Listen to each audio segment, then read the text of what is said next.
Well, hello and a very, very, very warm welcome. We have ourselves a game here. It's going to be a tough game against a German player, and it's a 3+2. I'm switching to 3+2 mode now in preparation for an upcoming tournament, and I want to practice this format, which has historically not been as easy for me as the 5+0 format. Mm, so Yeah, I just want to apply all the knowledge and experience which I've gained over the years on how to play this format well. And the main lesson I would say I've learned is that you got to play faster in a 3+2 game than in a 5-0. Mainly because you have less time. Actually, you only have 3 minutes. You have these 2 second increments and all that, but it's it's not much, especially over the board. So let's just let the moves play themselves for the time being and figure out the right move here.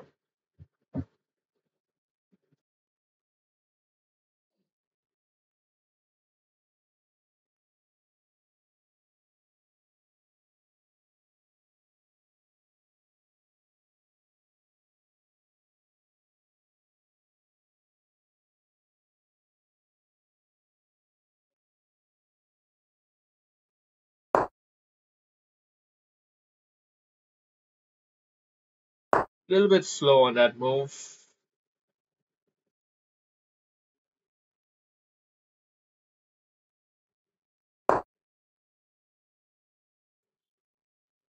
Allowing his rooks to come and build a bit of pressure down on some of my loose pieces. Gotta be a bit careful. This queen move here is really important to hold everything together.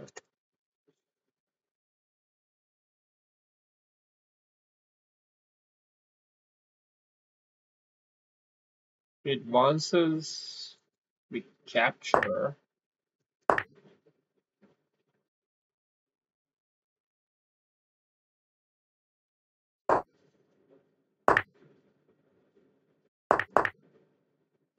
I think we're happy with this outcome. Rooks doubling up on the middle file is a good sign for us. Potentially trading off this subdued bishop, also not a bad idea, especially now that he's opened the fianchetto hole in his position. We now have a hole to potentially exploit as well. So it's looking good. There's reason for optimism. Transfer over here and win the spawn. Wow. Wow. So he's coming in, but he's playing very fast and kind of rash. You got a rash? Let's go back here. If we manage to swap this off, for example, then there's queen mate right at the back there. Of course, he's blocking it here with his rook, but it's still a.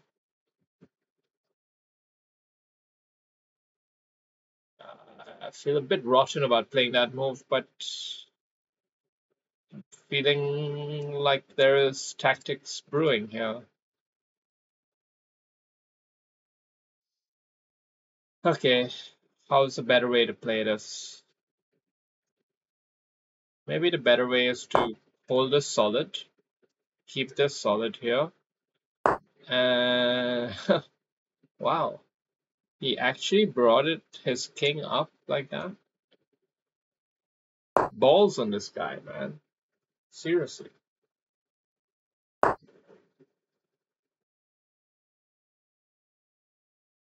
We get the queen up here, we pretty much force a trade of queens. But that's not to our advantage in this present moment.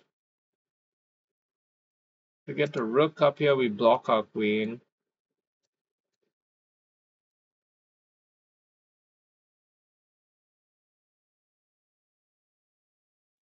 It looks promising one way or another.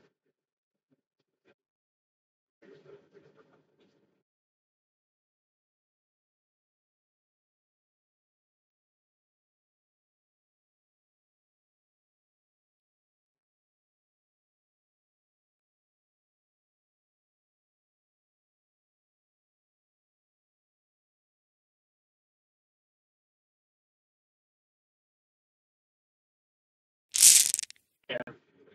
I guess, you know, if he came here, the pawn goes up and the rook's got to move somewhere, and then the rook hides here with check, and Greeks try it, but it's probably not resignable position just yet. It's just tough. Anyway, let's do a game review. Let's do a quick game review. Pretty tough game from both sides, 86 and 89. Uh, Performance rating also pretty high for both of us. Openings rock solid, middle game solid.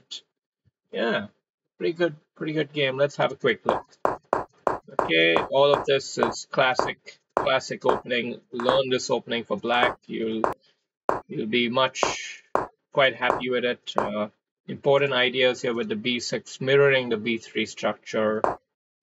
Then of course you always got to release the pressure here. This is an error, huh? This is an error. Maybe, yeah, knight there is winning at tempo. It's true. I just don't know like what happens after bishop c2, c5.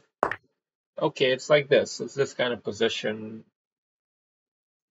I don't know. It's all right. Yeah, maybe e5 is an error. Okay. Uh, okay, h6 is an inaccuracy. What should I have done instead? Just captured and allowed him to take this. Okay. I don't know.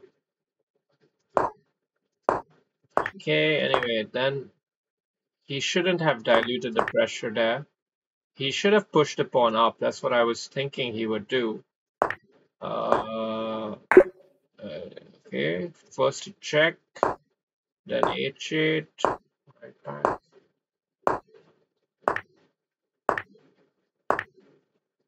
Interesting. And then he does kind of hold on to that at the end of the whole line. It's very complicated. Good. All right. So we have this position, and I was quite happy here, as I was saying, that the rook's controlling the open file. G3 is indeed the best move here. That's interesting. I did not expect that because now I thought this game is easy for black because there's just so much long-term pressure here. This move was played rather quick, and it is indeed inaccurate because I think of the rook move here. Instead, well, this is an improvement on it. Yeah. Okay. This is also a really quick move, and I don't know why he's not thinking. He's not thinking much at this point. He should try to hold the balance, you know, not just let the game flit away. The game is close to just getting, you know, taken away. So this whole idea with rook f3 and, you know, honing down on this was quite a thing to try, but I don't think this 2300 assessment is accurate for my opponent here, to be perfectly frank. Although this is a horrible miss, it seems. There were some tactical possibilities here. I was thinking, like, should I move the rook up? Should I do the pawn up? I know there was something cooking, but I don't quite know what it was. Rook up there, yeah. See what happens then. Queen just goes to f5. So what's the big deal, really?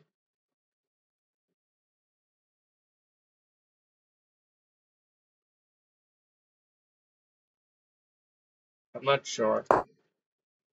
Okay, anyway, this king up move here is just asking for trouble.